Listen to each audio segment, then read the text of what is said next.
Amigos, comenzamos con nuestra primera entrevista de la mañana. Es un gusto recibir aquí en la televisión pública en Cinco Sentidos a Juan Martín Rodríguez, diputado del Partido Nacional. Ustedes se imaginarán que hay un montón de cosas para hablar, pero yo quiero empezar por lo último, que fue la aprobación ayer en la Cámara de Diputados del Acuerdo Unión Europea-Mercosur. Finalmente, como les decía al principio, Uruguay fue el primero en conseguirlo, en conseguir esta votación que no fue unánime, 93 contra 95, o 90, sí. 91 contra 12. 91 contra... Ahí va, exacto. Faltaron algunos Faltaron dos. Fueron los dos diputados de Identidad Soberana, Nicole Salle y su padre, quienes votaron en contra y argumentaron en contra de este acuerdo Unión Europea-Mercosur. Bienvenido, es un gusto recibirte. Juan Martín, mi primera pregunta es, ¿cuándo empiezan a efectivizarse la derogación de los aranceles para este bloque? Bueno, muchas gracias por la invitación. Saludamos a la audiencia.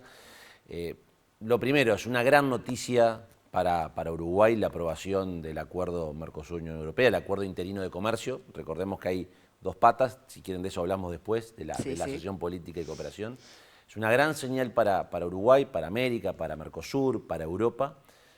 Que Argentina haya hecho lo propio, por supuesto que le da volumen, le da entidad a esta decisión. Que Brasil en los próximos días, seguramente la semana que viene, siga el mismo camino, y Paraguay, que fue el primero que lo mandó al Parlamento, pero va a terminar siendo el último en ratificarlo, lo hará seguramente en cuestión de un par de semanas. Eso pone a Mercosur cumpliendo con el compromiso de darle inmediatez a la promulgación, a la aprobación y promulgación del acuerdo de este lado del océano. Y si a eso le sumamos la gran noticia que acaba de darse hace minutos por parte de la presidenta de la Comisión Europea, Ursula von der Leyen, en dos conceptos. El primero, cuando Mercosur esté pronto, Europa, nosotros, dice ella, vamos a estar prontos, estaremos prontos. Bien, eso no dista demasiado con lo que ya ha dicho ella, el presidente Costa, el presidente de la Comisión del Consejo de Europa. Ahora, agregó en su alocución un elemento para nada menor, que es asegurar la aplicación provisional del acuerdo, que es una decisión política, que es una decisión que para Europa y seguramente para las autoridades europeas no son fáciles de tomar por la oposición que ha tenido de algunos sectores minoritarios, pero oposición al fin. Pero al decir eso, lo que está diciendo es que en mayo empieza la desgravación de los aranceles. Y por lo tanto eso nos obliga, porque a ver, vieron que esto es un juego muy dinámico y muy dramático. El proceso de todas maneras en Europa sigue en la justicia. Eso va aparte. Exacto. O sea, eso va aparte porque ¿qué sucede? Cuando el Consejo de Europa autoriza a la Comisión Europea a suscribir los acuerdos, tanto el ITA, que fue el que aprobamos ayer, Acuerdo Interino de Comercio, como el EMPA, que es la Asociación Política y de Cooperación, que cuando aprobemos el EMPA, el ITA va incluido, pero ahora era como una especie de aplicación parcial o de aprobación parcial. Cuando eso suceda, dependíamos que Europa dijera, bueno, vamos a hacer lo propio, pero ellos estaban, cuando fueron autorizados, eventualmente a disponer la aplicación provisional, tanto de uno como del otro, porque mucho se ha hablado del de comercio, pero también la autorización habilita a que si la Comisión Europea, las autoridades europeas toman la decisión de la aplicación provisional del EMPA del otro, capaz que no en su totalidad, sino de algunas cláusulas que están expresamente establecidas, eso también le aplicará dinamismo. Ahora, como tú decías, Carolina, el Parlamento Europeo hace cuestión de semanas dispuso que sea el Tribunal de Justicia que determine si está bien que la competencia para aprobar el ITA, es decir, el que nosotros aprobamos ayer, recaiga en el Parlamento Europeo y no en los parlamentos nacionales. Porque del otro, del que todavía no entramos, el de cooperación y política, ese está claro que lo tienen que aprobar los parlamentos nacionales. Ese no se discute. Por eso va a demorar más tiempo del otro lado del océano. Pero del ITA todos partían de la base que es competencia europea, y esta misma discusión se dio con el de Singapur, Unión Europea-Singapur, Unión Europea-Canadá, y la decisión fue, no, la competencia la tiene el Parlamento Europeo. Por lo tanto, nosotros esperamos que la decisión de acá, 18 meses, 2 años, sea esa la resolución. Pero como en la autorización estaba la aplicación provisional, es lo que la presidenta von der Leyen anunció hace cuestión de media hora. Europa está decidida a la aplicación provisional, por lo tanto, Una vez que suceda lo que tiene que suceder, que Brasil y Paraguay terminen de sancionar el acuerdo, se Están tomará pronto los dos formalmente la bloques. decisión. Eso, entonces empiezan a correr los plazos, porque lo que veníamos hablando hasta ahora era que esta decisión de que fuera la justicia podía postergar el acceso a determinadas cuotas. Se hablaba, primero se decía, bueno, en 2026 ya se va a empezar, va a haber desgravaciones, después decían, bueno, no, capaz que en 2027. ¿Volvemos entonces a que ya en los próximos meses va a haber resultados de esto? Este anuncio de hoy Cambia las cosas. le pone el cascabel al gato. Bien. O sea, en mayo empieza a correr. Por lo tanto, estos 2 meses pasan a ser fundamentales de este lado. Para repartir las cuotas. Entre otras cosas. Pero sí, eso es lo fundamental. Sobre el tema de lo las primero. cuotas también, ¿cuál es la incidencia o el efecto que tiene que Uruguay haya dado el paso horas antes que el resto? Bueno, ayer me lo preguntaban colegas de aquí de Uruguay, también de países vecinos, en cuanto a que si esta premura por aprobarlo se debía a un interés de tener mayores cuotas. Eso no va a tener ninguna incidencia, entre otras cosas porque las cuotas se van a resolver en acuerdo Argentina, Paraguay, Brasil y Uruguay. Lo de ayer era una señal fundamental en cuanto a la decisión de un país pequeño como el nuestro, rodeado de 2 gigantes, que por supuesto, nosotros también tenemos que decirle a Europa, Argentina y Brasil son los que le aportan volumen a esta relación comercial. De hecho, no en vano el Mercosur.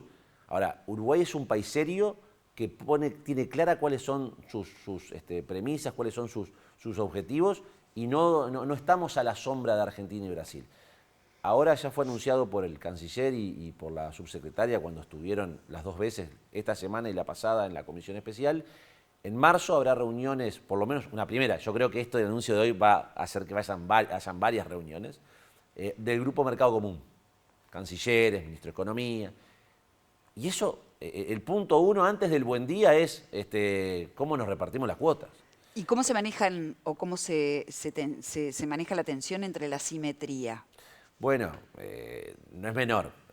Yo siempre digo, y no es una frase mía, que Uruguay ni en población, ni en territorio, la única variable que podemos competir con Argentina y con Brasil cuantitativa es las Copas del Mundo. O sea, si fuese por cualquier otra razón, seríamos minúsculos al lado de ellos.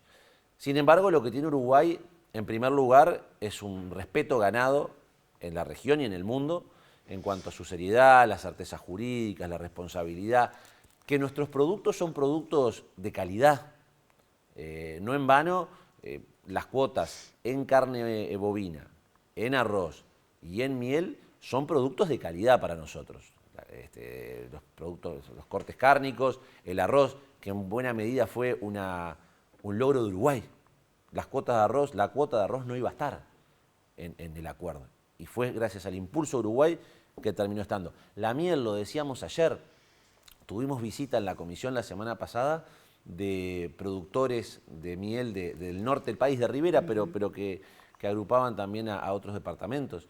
Y nosotros tenemos que tener capacidad, más allá de la exportación a granel, de la miel, que es buena y es importante, de darle esa exportación diferencial, de convertirla en un producto boutique para algunos mercados. En Europa se está dando que por disposiciones internas deben sustituir cantidades de azúcar por miel. O sea, por disposiciones internas, galletitas. Sí. Bueno, tal vez es un mercado, o sea, está claro que no vamos, porque no podemos competir en cantidad. Seguramente si quisiéramos, no sería posible que nosotros accesemos a todo a lo que potencialmente se abre. Pero tenemos que apuntar bien los objetivos, bien los dardos, y decir, bueno, podemos acceder a esto, podemos llegar, porque lo que no podemos es pedir una cuota de N y después no cumplirla. Porque la señal es negativa. Argentina también tiene miel, también tiene arroz y también tiene buenas carnes. Por supuesto. Entonces, cuando yo me refiero a las asimetrías, es cómo hacemos para que mercados muy voraces como el de Argentina o Brasil no nos dejen el refugio, lo que queda. Como Uruguay ha hecho toda su vida, negociando y tratando de colarse entre 2 gigantes como Argentina y como Brasil. Pero no vamos con una propuesta. Si uno mira, primero, esto va a ser resorte de la Cancillería y de los negociadores. Si uno mira repartos originales, no, pero que se hicieron en su momento, que se dibujaron, que se bosquejaron en su momento, hablaban allá por principios de los 2000, cuando Paraguay lejos estaba de la producción de carne bovina que tiene hoy, era otro Paraguay en esa materia. La cuota que se había bosquejado era 7% Paraguay, 21%, si mal no recuerdo, Uruguay, cerca de un 30% con Brasil, un poquito menos de un 30%, y el resto con Argentina, 30 y pico, casi 40%. Ese era el modelo 2000 y poco. Hoy es ese modelo el primero que dice no lo acepto es Paraguay. Porque hoy la producción bovina en Paraguay es totalmente distinta a lo que era hace 20 años. Entonces, hay que negociar de vuelta, y Uruguay ahí la única forma es como cuando nació el Mercosur, es agarrarnos a Paraguay y decir, bueno, ustedes son los gigantes, pero nosotros somos parte de esto también. Juan Martín, si empieza a aplicarse este año, que era algo que en principio no se preveía, se hablaba del año que viene, ¿esto puede llegar a tener algún impacto en el crecimiento económico de Uruguay? ¿Puede llegar a mover la aguja o hay que tener una mirada más a largo plazo? En cualquier caso, Nico, la aplicación va a ser gradual. Vamos por partes. Más allá de las cuotas, también hay cuotas en leche en polvo y después en otros productos. Pero no es de hoy para mañana todo. Sí, en algunos aspectos habrá cero arancel o arancel cero, pesca, cítricos, y es más, incluso se va a dar la particularidad que en algunos jugos se va a dar primero la desgravación en los jugos y después recién en la fruta propiamente dicha. Pero va a ser un proceso que tendrá 10 años por delante y que el acceso a cuotas tampoco es todo de una. O sea, con lo cual, lo que sí tenemos que empezar a dar es, ya no son señales, ya son acciones para que en la medida que se vaya dando esa desgravación, nosotros ir un paso adelante de la jugada. No podemos, bueno, el 1 de mayo, no, el 2 de mayo nos juntamos a ver qué pasa. No, marzo tiene que ser un mes determinante para que bastante tiempo antes podamos decir, bueno, Mercosur, para lo que comienza a regir ahora, ya está en condiciones, o por lo menos está suficientemente avanzado, y quedarán algunas cositas por resolver. Esperemos, y nosotros tenemos plena confianza en los negociadores de la Cancillería, que es una entidad seria y que a lo largo de estos 25 años ha tenido un gran esfuerzo para lograr lo que se logró hoy. Juan Martín, te cambio de tema, si te parece, sobre el proyecto Neptuno y el anuncio del tribunal, el fallo del Tribunal de Cuentas que dice que se cambia la naturaleza del contrato con las modificaciones que hizo esta administración. Hubo varios abogados de relevancia que habían dicho que no cambiaba la naturaleza del contrato, ¿no? Entre ellos Carlos del Piazzo, a pedido de OCE, también lo hizo Martín Rizo, por ejemplo, entre otros. Ustedes, en tu caso, se paran del lado de lo que dice el fallo del Tribunal de Cuentas, ¿no? ¿Qué pasa? ¿Qué mirada tienen sobre el trabajo que hicieron estos abogados? ¿Se equivocaron al plantear la decisión? No. A ver, son catedráticos sumamente respetados, algunos fui alumno de ellos, o sea que lejos está de mí poder sostener un error.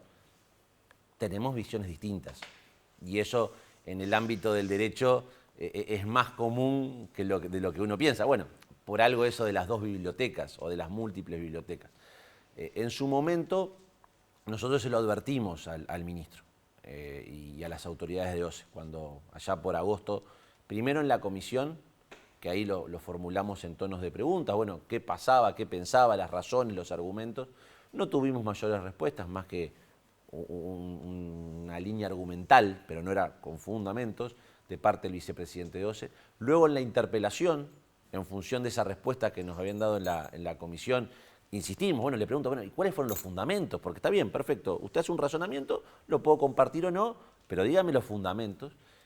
Bueno, se mencionaron en ese momento informes que en realidad después terminaron diciendo, bueno, en realidad el único informe que podemos citar es el de Del Piazzo, que es el que contratamos nosotros, los demás fueron contratados por otros actores y no tenemos el derecho, la posibilidad de hacerlos públicos.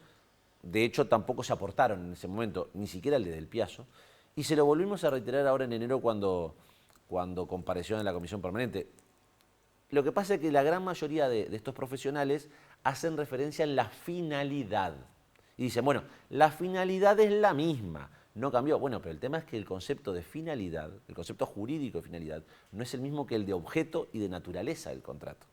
Entonces, yo puedo llegar a coincidir que la finalidad sea la misma. Sí, buscamos el mismo propósito, queremos llegar a lo mismo, bien, vamos que eso se lo doy por bueno. Ahora, el concepto jurídico de la naturaleza no es el de finalidad y el de objeto, porque incluso el contrato firmado en enero del año pasado decía expresamente cuáles eran las dos razones que podrían eventualmente habilitar una modificación en el objeto y naturaleza del contrato. A nuestro juicio esas dos razones no se dieron.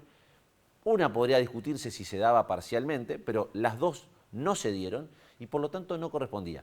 Y eso determinó, y tú haces muy bien, Carolina, en decir el fallo del tribunal, pero ojo, yo te corrijo levemente.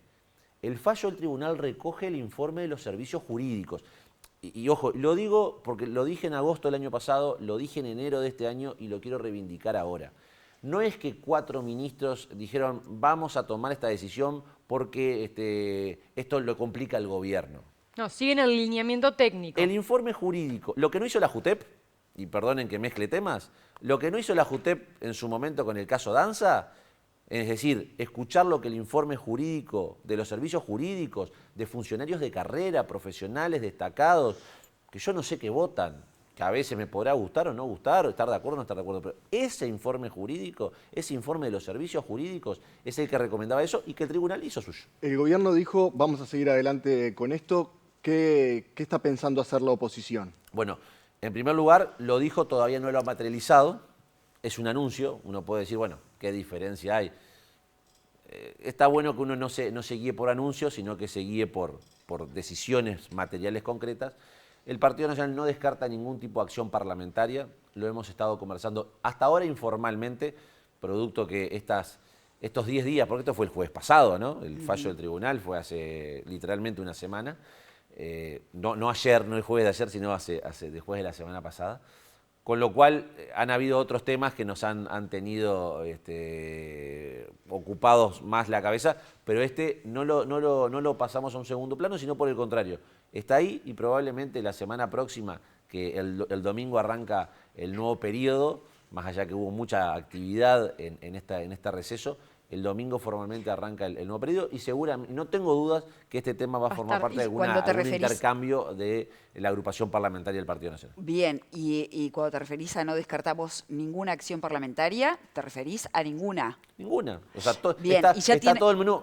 Yo no quiero dar mi opinión porque me parece que corresponde que lo haga. ¿Perdón? ¿Una interpelación, por ejemplo? Bueno, a ver, las medidas parlamentarias pueden ser desde la más simple, un pedido de informes, una invitación a comisión, un llamado a sala en régimen de comisión general o una interpelación.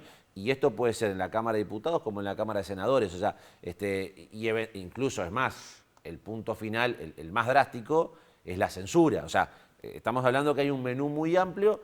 Yo en todo caso, mi opinión la voy a reservar para la instancia parlamentaria de mi partido, que es donde ahí intercambiaremos qué es lo que a la bancada parlamentaria del Partido Nacional, y que lo hablaremos, por supuesto, con los demás partidos de la oposición, principalmente con el Partido Colorado, que integramos juntos la Comisión de Ambiente, la Comisión Especial de Ambiente de la Cámara de Diputados, y lo mismo en el Senado, y con, por supuesto, Cabildo Abierto, Identidad Soberana, y el Partido Independiente. Juan Martín, justamente nombrabas a los partidos de la coalición y eso me trae a las comisiones investigadoras y los procesos que se han vivido en este periodo en el Parlamento y entre los partidos de la oposición. ¿Cómo está la relación con el Partido Colorado? ¿Votaron divididos en la ley de activos? ¿Eso generó una repercusión para votar la investigadora por María Dolores?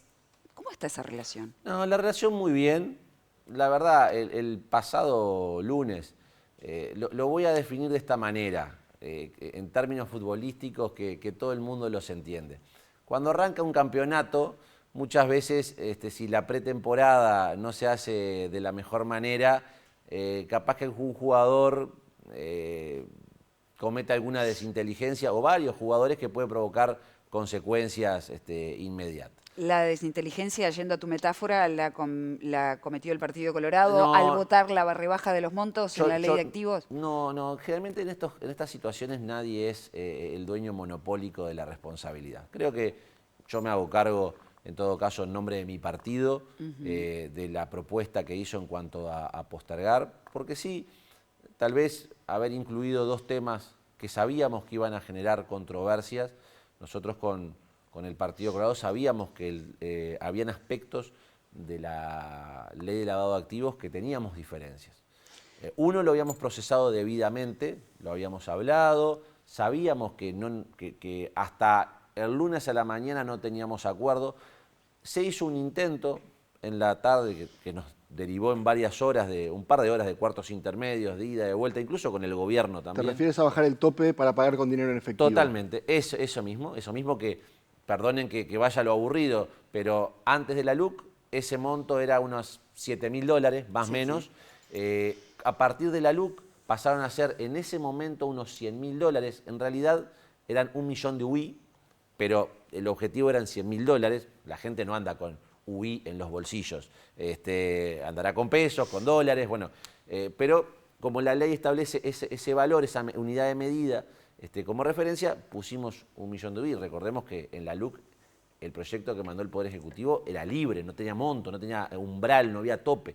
En el Senado se estableció ese monto, 1 millón de UI, $100.000, y ahora el Poder Ejecutivo, en este gobierno... Que hoy son $160.000. Eso se ratificó, Nico, en marzo del 2022, y ahora que eso hoy, porque la UI ha avanzado, el dólar ha bajado, o sea, atraso cambiario mediante, hoy son 160 y pico de mil dólares. Ese mismo millón de UI que hace 5 años y pico eran 105.000. El Poder Ejecutivo decide mandar un texto donde lo reduce a 200.000 UI, 30 y poquito mil dólares. Además, hay dos razones por las cuales no estábamos de acuerdo. Primero, era una vulneración a lo que la gente había ratificado en una instancia popular, en el referéndum de marzo del 2022. Pero además, por una cuestión de sentido común, que fue lo que nos motivó en su momento la modificación, que es, y sobre todo en el interior, y Canal 5, o sea, medios públicos, se ve mucho en el interior, no es lo mismo que nosotros vamos voy a decir el Banco República, a la 19 de junio y eventualmente podemos solucionar un problema. En el interior y sobre todo en las localidades más pequeñas, el manejo del sistema bancario, hay veces que cajeros no tienen dinero, funcionan algunas veces en la semana, o sea, tiene un impacto mucho más grande y capaz que nadie anda con $32.000 en los bolsillos, está claro, pero comprar una camioneta para hacer tareas en el campo, vale eso y un poco más también. Entonces, esas fueron las razones, en eso sabíamos que había desacuerdo, tratamos de llegar a un monto en común, no lo logramos, pero después hubo otros aspectos que tal vez no se tramitaron, no se conversaron. Aumentar los controles antilavado por parte de los sujetos obligados, por ejemplo. Claro, que en realidad no era aumentar, porque la diligencia simplificada, que era el otro artículo que no diferencias, lo que nosotros hicimos en la LUC no fue derogar la diligencia simplificada, fue reglamentarla. Era un artículo que tenía un inciso que la consagraba y en la LUC pusimos, bueno, esto se aplicará en estos casos. Lo que se hizo ahora fue pelar esa reglamentación y a nosotros nos parecía que no correspondía. Juan Martín, te tengo que despedir, pero antes te voy a preguntar, porque tú decís, todo esto fue refrendado en la LUC. También fue refrendado en un referéndum en 1992, la Ley de Empresas Públicas. Sin embargo, tu correligionario Sebastián da Silva dice que quiere vender el Banco de Seguros del Estado. ¿Estás de acuerdo?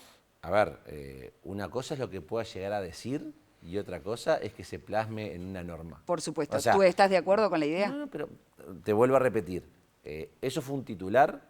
A ver, eso es un titular. Yo para analizar una idea preferiría algo más que un titular. ¿Pero estarías de acuerdo con vender la empresa pública?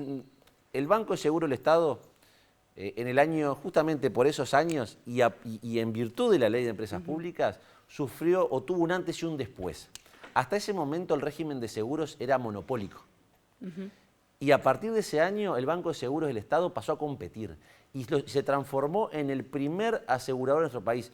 Y ojo, con internacionales, empresas internacionales con casas matrices muchísimo más importantes. Sí, pero no compite en todo, ¿no? No compite con los seguros laborales. No, por eso, ahí es monopólico. Pero ahí yo que soy antimonopolio, ese monopolio es una discusión mucho más larga, lo comparto y lo dijimos en su momento, porque ahí hay otros aspectos que refieren a la cuestión de la seguridad y certezas que tiene que dar el Estado. O sea que ahí a priori no estás de acuerdo con el planteo de No, de bueno, por eso digo, creo que el Banco de Seguros tal vez es el peor de los ejemplos o el no mejor de los ejemplos.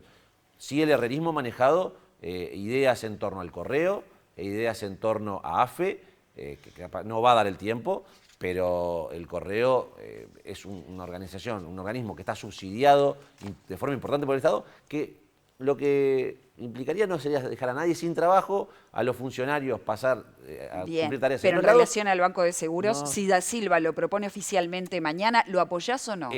El titular, con el titular no estoy de acuerdo. Quisiera eventualmente, sí, porque justamente lo que el Banco de Seguros tuvo la oportunidad fue de competir, ser eficiente y ante la competencia apoderarse de buena parte del mercado. Así que eso es lo que yo quiero. Empresas públicas eficaces, eficientes, que compitan, que le den beneficios a los usuarios, a los contribuyentes, y que en la medida que eso sea funcional, le sirva al país. En todo caso, podríamos hablar de otras empresas públicas que lejos están de cumplir todos esos Así objetivos. que los referéndums no están escritos en piedra. No, pero pasa que ahí estamos mezclando cosas, porque la ley de empresas públicas no hace referencia estrictamente a aspectos que está señalando Da Silva. Pero bueno, entiendo que es una discusión mucho más amplia. Y de Tengámosla hecho, cuando quieras. a la orden. Es un gusto conversar Igualmente. contigo, Juan Martín.